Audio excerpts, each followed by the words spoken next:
Le nouveau DICAM, c'est d'abord une boîte de dialogue réduite à l'essentiel, mais c'est surtout une insertion 3D facilitée avec seulement le clavier et la souris. On choisit d'abord le point d'insertion, l'un des quatre angles ou l'axe, puis la section de ce point d'insertion début ou fin de l'élément. On a ensuite la possibilité de tourner l'élément autour des trois axes, l'axe X, l'axe Y ou encore l'axe Z.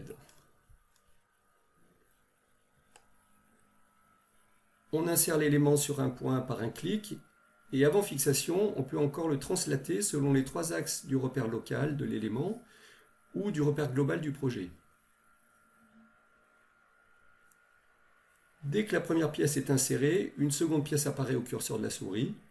Tournez ici autour de Z et insérez à son tour. Une troisième en changeant au passage l'angle d'accroche, puis une quatrième pour refermer le cadre. Hors du plan pour la cinquième, et c'est là tout l'intérêt de cette construction directement en 3D, et rotation autour de son axe pour la sixième. Bien sûr, on peut construire en mode filaire ou en mode texturé. Et on peut construire comme ici directement, ou c'est des dessins. Ici, on crée une ligne pour donner la direction d'un lien.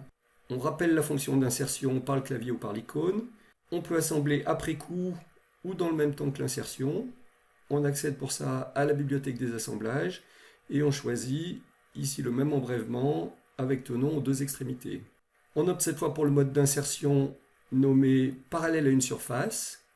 On choisit ce plan ici sur les volumes déjà existants. Puis on choisit une ligne pour définir l'axe X du lien et on s'accroche au poteau par le bon angle. Enfin, on translate l'élément selon l'axe Z du repère global. Le lien est créé, il est assemblé et percé. Merci de votre attention.